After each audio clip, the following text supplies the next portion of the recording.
ನಮಸ್ಕಾರ ವೀಕ್ಷಕರೇ, ನಾವು ಇವತ್ತು ಬೆಂಗಳೂರಿನ ಫ್ರೀಡಂ ಪಾರ್ಕ್ನಲ್ಲಿದ್ದೀವಿ. ಫ್ರೀಡಂ ಪಾರ್ಕ್ನಲ್ಲಿ ಇವತ್ತು ದಲಿತ ಸಂಘರ್ಷ ಸಮಿತಿಯಿಂದ ಎಲ್ಲ ಮುಖಂಡರು ಸೇರಿಕೊಂಡು ಪ್ರತಿಭಟನೆಯನ್ನು ಹಮ್ಮಿಕೊಂಡಿದ್ದಾರೆ. ರಾಜ್ಯಪಾಲರ ವಿರುದ್ಧ ಅವರು ಪ್ರತಿಭಟಿಸ್ತಾ ಇದ್ದಾರೆ. ಈ ಪ್ರತಿಭಟನೆಯ ಹಿಂದಿನ ಉದ್ದೇಶ ಏನು ಅನ್ನೋದನ್ನ ದಲಿತ ಮುಖಂಡರನ್ನ ಮಾತಾಡಿಸ್ತಾ ಹೋಗ್ತೀನಿ. ಕೇಳೋಣ ಬನ್ನಿ ಅವ್ರೇನು ಹೇಳ್ತಾರೆ. ರಾಜ್ಯಪಾಲರು ಯಾವತ್ತೂ ಕೂಡ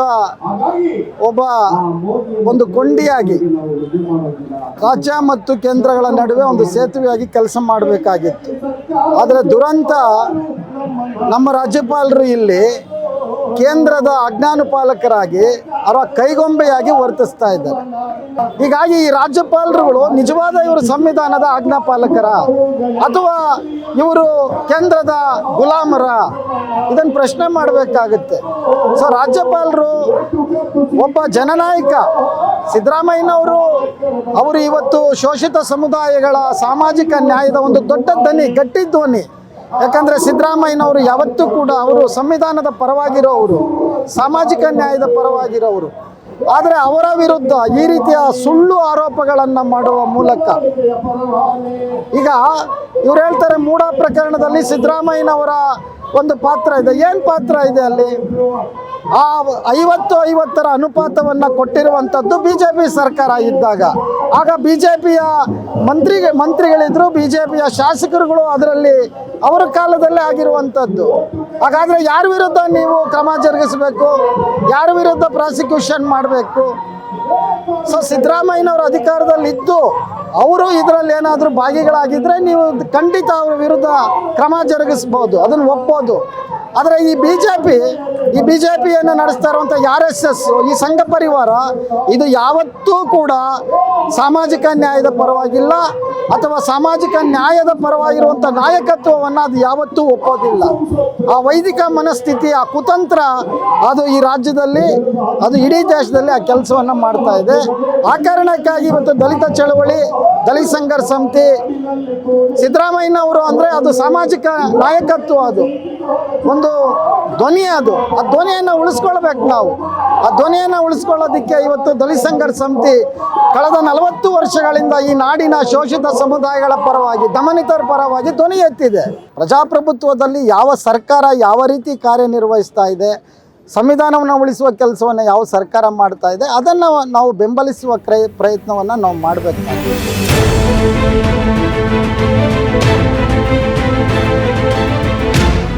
ತಳ ಸಮುದಾಯಕ್ಕೆ ಸೇರಿದಂಥ ಸಿದ್ದರಾಮಯ್ಯನವರಂಥ ಒಬ್ಬ ಪ್ರಾಮಾಣಿಕವಾಗಿರ್ತಕ್ಕಂಥ ಒಂದು ಸೈದ್ಧಾಂತಿಕ ಮತ್ತು ತಾತ್ವಿಕವಾದಂಥ ಬದ್ಧತೆ ಇಟ್ಕೊಂಡು ಕೆಲಸ ಮಾಡ್ತಾ ಇರ್ತಕ್ಕಂಥ ಮುಖ್ಯಮಂತ್ರಿಯನ್ನು ರಾಜಕೀಯವಾಗಿ ಹಣಿಯಲಿಕ್ಕೋಸ್ಕರನೇ ಇದೊಂದು ಭಾಳ ದೊಡ್ಡ ಪಿತೂರಿ ನಡೆದಿದೆ. ಈ ದಲಿತ ಸಮುದಾಯ ನಮ್ಮೊಟ್ಟಿಗೆ ನಿಲ್ಲುತ್ತೆ. ಯಾಕೆಂದರೆ ನಾವು ಹೇಳೋದು ಸತ್ಯ ಇದೆ, ನಾವು ಮಾಡ್ತಾ ಇರೋ ಕೆಲಸ ನಿಚ್ಚಳವಾಗಿದೆ, ನಾವು ಜನರೊಟ್ಟಿಗೆ ನಿಂತಿದ್ದೀವಿ.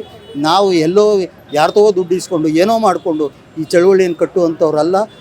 ಆದ್ದರಿಂದ ನಾವು ಅವ್ರಿಗೆ ಸ್ಪಷ್ಟ ಇದನ್ನು ಕೊಡ್ತಾ ಇದ್ದೀವಿ. ನಿಜವಾಗಿ ಆಗಬೇಕಾಗಿರೋದು ರಾಜ್ಯಪಾಲ ಹಠಾವ್, ಕರ್ನಾಟಕ ಬಚಾವ್. ರಾಜ್ಯಪಾಲರನ್ನ ಹಠಾವ್ ಮಾಡಬೇಕು. ಕನ್ನಡ ನಾಡಿನಲ್ಲಿ ಒಂದು ಪ್ರಜಾಪ್ರಭುತ್ವ, ಸಂವಿಧಾನಾತ್ಮಕವಾದಂಥ ಆಡಳಿತ ನಡೆಯೋದಕ್ಕೆ ನಾವು ಅದಕ್ಕೆ ಪ್ಯಾರಲಲ್ ಆಗಿ ಕೂಡ ನಾವು ಇದನ್ನು ಯೋಚನೆ ಮಾಡಿದ್ದೀವಿ.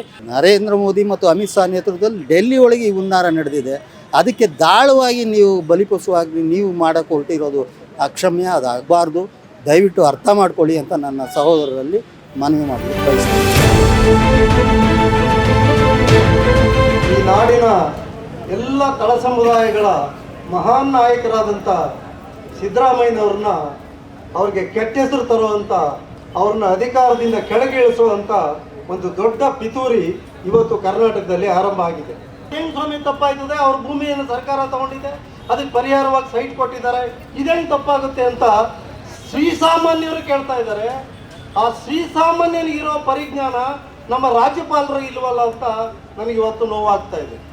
2 ಸಾರಿ ಮುಖ್ಯಮಂತ್ರಿಯಾಗಿ, ಉಪಮುಖ್ಯಮಂತ್ರಿಯಾಗಿ, ಹಲವಾರು ವರ್ಷಗಳ ಕಾಲ ಮಂತ್ರಿಯಾಗಿ ತಾನು ಒಂದು ಸ್ವಂತ ಮನೆಯನ್ನು ಇಟ್ಕೊಳ್ಳಿಕ್ಕಾಗ್ದಾನೆ, ಮಾಡಿದ ಸಾಲ ತೀರಿಸಲಿಕ್ಕಾಗಿ ಸ್ವಂತ ಮನೆ ಮಾರಿದಂಥ ಇನ್ನೊಬ್ಬ ರಾಜಕಾರಣಿ ಕರ್ನಾಟಕದಲ್ಲಿದ್ದರೆ ನೀವು ತೋರಿಸ್ಬೇಕಾಗಿದೆ. ಇವತ್ತು ನೀವೆಲ್ಲ ಮೋಸದ ಮೂಲಕ, ಹಿಂಬಾಗಿಲಿನ ಮೂಲಕ ದುಡ್ಡನ್ನು ಮಾಡಿ MLAಗಳನ್ನು ಕೊಂಡುಕೊಂಡು ಸರ್ಕಾರ ಮಾಡಿದ್ರು ನೀವು. ಆದರೆ ನೇರವಾಗಿ 136 ಸೀಟ್ಗಳನ್ನು ಗೆದ್ದು ಅಧಿಕಾರ ಹಿಡಿದಂಥ, ಜನಾದೇಶವನ್ನು ಪಡೆದಂಥ ಒಂದು ಸರ್ಕಾರವನ್ನು ನೀವು ಬುಡಮೇಲು ಮಾಡಲಿಕ್ಕೆ ಪಿತೂರಿಯ ಭಾಗವಾಗಿ ನೀವು ಕೆಲಸ ಮಾಡ್ತಾ ಇದ್ದೀರಲ್ಲ ರಾಜ್ಯಪಾಲರೇ, ಇದು ನ್ಯಾಯನಾ? ಇದು ನೀವೆಲ್ಲ ದೊಡ್ಡದಾಗಿ ಸಂಸ್ಕೃತಿ ಬಗ್ಗೆ ಮಾತಾಡ್ತೀರಿ, ಧರ್ಮದ ಬಗ್ಗೆ ಮಾತಾಡ್ತೀರಿ, ಶ್ರೀರಾಮಚಂದ್ರನ ಹೆಸರು ಹೇಳ್ತೀರಿ. ಶ್ರೀರಾಮಚಂದ್ರ ಈ ಕೆಲಸ ಮಾಡ್ತಾ ಇದ್ನ? ದ್ರೋಹದ ಕೆಲಸ ಮಾಡ್ತಾ ಇದ್ನ ಶ್ರೀರಾಮಚಂದ್ರ? ಮೊಟ್ಟ ಮೊದಲನೇ ಬಾರಿಗೆ ಅಂಬೇಡ್ಕರ್ ಅವರ 125ನೇ ಜಯಂತಿಯನ್ನ ಅಂತಾರಾಷ್ಟ್ರೀಯ ಮಟ್ಟದಲ್ಲಿ ಇಡೀ ದೇಶದಲ್ಲಿ ಆಚರಣೆ ಮಾಡಿದ ಏಕೈಕ ವ್ಯಕ್ತಿ ಸಿದ್ದರಾಮಯ್ಯನವರು.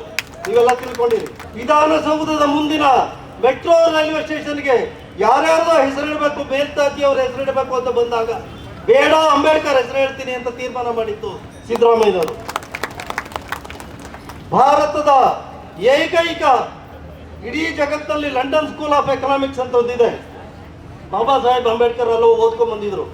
ಅದೇ ಮಾದರಿಯ ಅಂಬೇಡ್ಕರ್ ಸ್ಕೂಲ್ ಆಫ್ ಎಕನಾಮಿಕ್ಸ್ ಅಂತ ಅಂತಾರಾಷ್ಟ್ರೀಯ ಮಟ್ಟದ ಎಕನಾಮಿಕ್ ಸಂಸ್ಥೆಯನ್ನು ಆರಂಭ ಮಾಡಿದ್ದು ಸಿದ್ದರಾಮಯ್ಯನವರು. ದಲಿತ ಗುತ್ತಿಗೆದಾರರಿಗೆ ಇಡೀ ದೇಶದಲ್ಲಿ ಮೊಟ್ಟ ಮೊದಲ ಬಾರಿಗೆ 1 ಕೋಟಿ ರೂಪಾಯಿವರೆಗೆ ಕಾಮಗಾರಿಯಲ್ಲಿ ಮೀಸಲಾತಿಯನ್ನು ಕೊಟ್ಟಿದ್ದು ಇದೇ ಸಿದ್ದರಾಮಯ್ಯನವರು.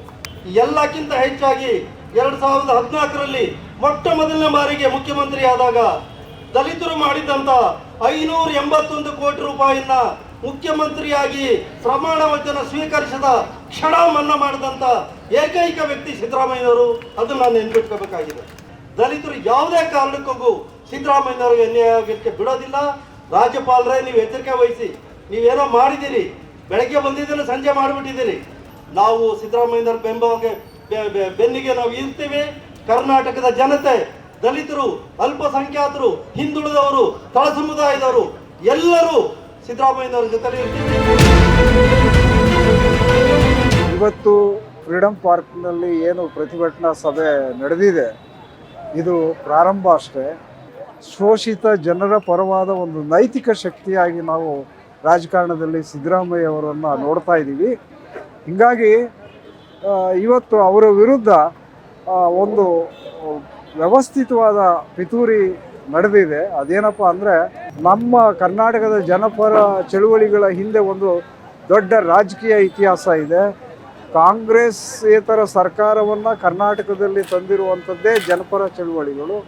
ನಮಗೆ ಗೊತ್ತಿದೆ, ಇವರು ಏನಾದರೂ ಸಾಮಾಜಿಕ ನ್ಯಾಯದ ವಿರುದ್ಧ ಇದೇ ರೀತಿಯ ಕಸರತ್ತುಗಳನ್ನು ಮಾಡಿದ್ರೆ ನಾವು ಅವರ ರಾಜಕೀಯ ಭವಿಷ್ಯವನ್ನು ಮೊಟಕುಗೊಳಿಸಿ ಸರ್ವನಾಶ ಮಾಡೋದಕ್ಕೆ ನಾವು ಎಲ್ಲ ರೀತಿಯ ಚಟುವಟಿಕೆಗಳನ್ನು, ಸಿದ್ಧತೆಗಳನ್ನು ನಾವು ಮಾಡ್ಕೊಳ್ಳೋದು ಖಂಡಿತ. ಹಂಗಾಗಿ ಈ ಕಾರ್ಯಕ್ರಮ ಇದು ಪ್ರಾರಂಭ ಅಷ್ಟೇ. ಮತ್ತು ಸಿದ್ದರಾಮಯ್ಯನವರ ವಿರುದ್ಧ ದಲಿತ ಸಮುದಾಯದಲ್ಲೇ ಒಂದು ಕಾಂಗ್ರೆಸ್ ಹಟಾವೋ ದಲಿತ್ ಬಚಾವೋ ಅನ್ನುವಂಥ ಒಂದು ಘೋಷಣೆ ಇಟ್ಕೊಂಡು ಕೆಲವರು ಕಾರ್ಯಕ್ರಮ ಮಾಡಿದ್ದಾರೆ. ಅದು ಕೂಡ ಖಂಡನೀಯ. ಯಾಕೆಂತ ಅಂದರೆ, ಅವರಿಗೆ ಈ ಜಾತಿವಾದಿ, ಕೋಮುವಾದಿ ರಾಜಕಾರಣ ಏನು ಅಪಾಯಗಳನ್ನು ಸೃಷ್ಟಿ ಮಾಡ್ತಾ ಇದೆ ರಾಜಕೀಯವಾಗಿ, ತನಗಿರುವ ಹಣಬಲವನ್ನು, ತನಗಿರುವ ಜನಬಲವನ್ನು ಅಥವಾ ಜಾತಿ ಬಲವನ್ನು ದಲಿತ ಕಾಂಗ್ರೆಸ್ ಹಟಾವೋ ದಲಿತ ಬಚಾವೋ ಅನ್ನುವಂಥ ಘೋಷಣೆ ಇಟ್ಕೊಂಡು ಕಾರ್ಯಕ್ರಮ ಮಾಡುವಂಥ ಎಲ್ಲ ಗೆಳೆಯರು ದಯಮಾಡಿ ನಮ್ಮ ಈ ಜನಪರ ಚಳುವಳಿಗಳ ಜೊತೆ ಮಾತುಕತೆ ಮಾಡಿ ನೀವು ಅಂಥ ಒಂದು ಸಾಮಾಜಿಕ ನ್ಯಾಯ ವಿರೋಧಿ ಶಕ್ತಿಗಳಿಗೆ ಪೂರಕವಾದ ಕಾರ್ಯಕ್ರಮಗಳನ್ನು ನಡೆಸೋದನ್ನು ನಿಲ್ಲಿಸಬೇಕು ಅಂತ ನಾನು ಈ ಮೂಲಕ ಮನವಿ ಮಾಡ್ತೀನಿ. ಮೊದಲನೇ ಸಲ ಸಿದ್ದರಾಮಯ್ಯನವರು ಮುಖ್ಯಮಂತ್ರಿ ಆದಾಗ ಇಡೀ ಸಮಾಜದ ಜನರ ದೃಷ್ಟಿಯನ್ನು ಇಟ್ಕೊಂಡು, ಬಡವರ ದೃಷ್ಟಿಯಲ್ಲಿ ಇಟ್ಕೊಂಡು ಒಂದೇ ದಿನ 24 ಗಂಟೆಯಲ್ಲಿ ಪುಕ್ಕಟ್ಟೆ ಅಕ್ಕಿ ಕೊಡ್ತಕ್ಕಂಥದ್ದು, ಡಿಕ್ಲೇರ್ ಮಾಡ್ತಕ್ಕಂಥದ್ದು ಈ ದೇಶದಾಗ ಯಾರೂ ಮುಖ್ಯಮಂತ್ರಿಗಳಿಲ್ಲ. ಅಂಥ ಒಂದು ದೊಡ್ಡ ಅನುಕೂಲ. ಅದರಲ್ಲಿ ದಲಿತರೂ ಸೇರಿದ್ರು, ಎಲ್ಲ ಜಾತಿ ಬಡವರು ಸೇರಿದ್ರು. ಆದರೆ ವಿಶೇಷವಾಗಿ TSP, SCP, TSP ಹಣ ಏನದಲ್ಲ, ಅದು ಈಗಾಗಲೇ ಈಗ ಭಾಳ ಜನ ಸಿದ್ದರಾಮಯ್ಯ ಅದು ಬಳಸ್ಕೊಂಡ್ರು ಅಂತಾರೆ. ಸಿದ್ದರಾಮಯ್ಯ ಅವರ ಋಣ ದಲಿತ ಸಮುದಾಯದ ಮೇಲೆ ಹೆಚ್ಚು ಪರ್ಸೆಂಟೇಜ್ ಅದ. ಅವರು ಋಣ ಅಂತ ಅವ್ರು ತಿಳ್ಕೊಂಡಿಲ್ಲ. ಆದರೆ ಅಟ್ಲೀಸ್ಟ್ ಫಲಾನುಭವಿಗಳಾಗಿರ್ತಕ್ಕಂಥ ಈ ನಾಡಿನ ದಲಿತ ಸಮುದಾಯ ಇಂಥ ಸಂದರ್ಭದಲ್ಲಿ ಸಿದ್ದರಾಮಯ್ಯನ ಬೆನ್ನಿಗೆ ನಿಲ್ಲಂತಂದ್ರೆ ನಮ್ಮಂಥ ಅನೈತಿಕ ಜನ ಯಾರೂ ಇಲ್ಲ ಅಂತ ಅನ್ನೋದು ಹೇಳಬೇಕಾಗ್ತದೆ. ಯಾಕಂತಂದ್ರೆ ಅಷ್ಟು ಸಮಾಜವಾದಿ, ಎಲ್ಲ ಜನರ ಪರ ವಿಚಾರ ಮಾಡ್ತಕ್ಕಂಥವ, ಇಲ್ಲಿ ಇವರು ಉದ್ಧಾರನೇ ಬಯಸ್ತಕ್ಕಂಥವ್ರು. ಮತ್ತು ಅವರು ಮೊದಲನೇ ಸಲ ಮುಖ್ಯಮಂತ್ರಿ ಆದಾಗ SC STಲಿಂದ ಏನು ಲೋನ್ ಕೊಟ್ಟಿದ್ರು ಅದು ಮನ್ನಾ ಮಾಡಿರ್ತಕ್ಕಂಥವು ಯಾವುದೇ ಮುಖ್ಯಮಂತ್ರಿ ಮಾಡಲಿಲ್ಲ. ಆ ಕಾರಣಕ್ಕಾಗಿ ನಾವು ಇವತ್ತು ಸಿದ್ದರಾಮಯ್ಯ ಭಾಳ ಜನ ನಮಗೂ ಆಪಾದನೆ ಮಾಡ್ತಾರೆ, ಇವ್ರು ಏನು ಅವ್ರ ಪರ ಮಾಡ್ಲಕತ್ತಾರ ಅಂತಕ್ಕಂಥದ್ದು. ಕಾಂಗ್ರೆಸ್ ಹಠ ಅಂದ ಮೇಳಕ ಇವ್ರು ಎಲ್ಲಿ ಹೋಗಿ ಬಗ್ತಾರ ಅಂತಕ್ಕಂಥದ್ದು ನಮ್ಮ ಪ್ರಶ್ನೆ ಅದ. ಸಿದ್ದರಾಮಯ್ಯನವರು ಅಥವಾ ಕಾಂಗ್ರೆಸ್ ಹಠ ಅಂದಮೇಲೆ ಇವ್ರು ಎಲ್ಲಿ ಹೋಗ್ತಾರ? ನಾವು ಜಾತಿವಾದಿಗಳು ಅಂತೀವಿ, ಮನುವಾದಿಗಳು ಅಂತೀವಿ, ತಲತಲಾಂತರದಿಂದ ಈ ಸಮಾಜ ದೂರಿಟ್ಟವರು ಅಂತೀವಿ. ನೀವು ಯಾರು ಕೆಳಗೆ ಹೋಗ್ತೀರಿ? ಸಿದ್ದರಾಮಯ್ಯ ಸಾಮಾಜಿಕ ನ್ಯಾಯದ ಪರಾರ ಅನ್ನೋ ಕಾರಣಕ್ಕಾಗಿ ನಾವು ಬೆಂಬಲಿಸ್ಲಕತ್ತೀವಿ. ನೀವು ದಲಿತ ಅಂತಕ್ಕಂಥ ಒಂದು ಗುಂಪು ಇಡೀ ದಲಿತ ಸಮುದಾಯಕ್ಕೆ ದಾರಿ ತಪ್ಪಿಸ್ತಕ್ಕಂಥ ಕೆಲಸ ನೀವು ಮಾಡ್ತಾ ಇದ್ದೀರಿ. ಅಂಥ ಕೆಲಸ ಮಾಡಬೇಡ್ರಿ. ನೀವೇನಾದರೂ ಚರ್ಚೆ ಮಾಡೋದಿದ್ರೆ ಸಿದ್ದರಾಮಯ್ಯನ ಜೊತೆ ಚರ್ಚೆ ಮಾಡಿರಿ. ಉಳಿದ ನಿಜವಾದ ಸಂಘಟನೆಯನ್ನು ನಾವು ಸುಮಾರು 45 ವರ್ಷದಿಂದ ಮಾಡ್ಕೊಂಬಂದೀವಿ. ಅವ್ರ ಜೊತೆ ಚರ್ಚೆ ಮಾಡಿರಿ. ನೀವು ಮೊನ್ನೆ ಸಭೆ ಕರೆದಿದ್ರು ಅವರು. ಇಂಥ ಅವಕಾಶಗಳನ್ನು ತಪ್ಪಿಸ್ಕೊಂಡು ಯಾರೋ ಮನುವಾದಿಗಳು ಹೇಳಿದ್ರು ಅವ್ರಿಗೆ ಬೆಳೆಸೋ ಸಲಕ ನೀವು ಸಿದ್ದರಾಮಯ್ಯ ಹಠವು ಕಾಂಗ್ರೆಸ್ ಹಠವು ಅಂದರೆ ಯಾವ ಪುರುಷಾರ್ಥಕ್ಕಂತಕ್ಕಂಥದ್ದು ನಮ್ಮ ಪ್ರಶ್ನೆ ಅದು.